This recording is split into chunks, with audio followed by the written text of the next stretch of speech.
believe the intention of, I understand the intention of this bill, but we have to be careful. If we are not careful and we create a situation where any one of us, any Nigerian, can go and apply, quote, for license to be an agent to employ people, we are going to create multiple slave labor centers. The issue of who has the right to employ is a very, very important matter. Evil criminals could go and register to become labor employers. What is going on right now, sir? And I will advise my colleague here to do some inquiry within Abuja and even within federal ministries who have chosen, for example, to use employers of labor to employ their security guards. I have visited at least 3-4 federal ministries. Mr. President, I was shocked to find that people who are working in these ministries as security men, their salaries are 40,000 naira a month, some even less. So these people register themselves as private employment, private employers. And the real people who need the service of these workers may pay as much as 200,000 or 150,000 naira to the employee in the name of the employee. That money is paid to the labor employer, who in turn they pay a fraction to the actual employee. In fact, right now, sir, in the banking sector, just to tell you how serious it is, even in the formal sector, not to talk of extending it to informal sector.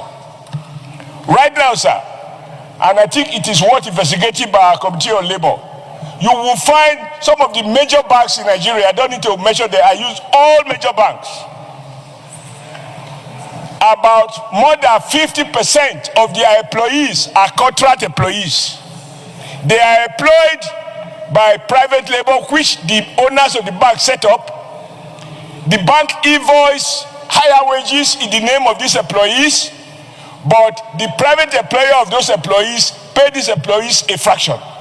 So when you say somebody working in a bank, you think he's a bank employee. He is not. Now what is the danger? The day the employee retires or is fired, he has no gratuity, because he's not an employee known to the bank. It is the private labor employer. So I think this like this, sir. So what do you think? Like Frank said, I think we need to sit down and do a proper. You think that this bill is... Sir, it will even complicate it, with all due respect. That's why I said... I'm a labor man and I know what I'm talking about. It will completely complicate it of ensuring health and safety, ensuring that various aspects of labor laws are observed. They have that inspectorate unit in the Federal Ministry of Labor. This job cannot be given to an agency. In fact, the job is already vested in the Ministry of Labor.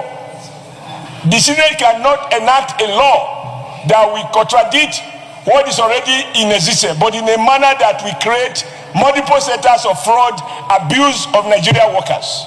So are you suggesting that this bill may end up empowering certain individuals to pay some Nigerians below the minimum wage? Absolutely. Absolutely. It is already happening.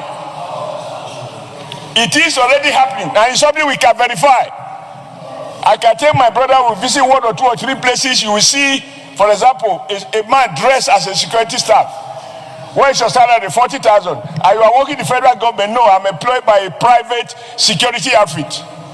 So when you send it to domestic centers, you are going to now complicate it. Yeah. In any event, the National Directorate of Employment is not to employ people on behalf of employers. No, that is not their brief.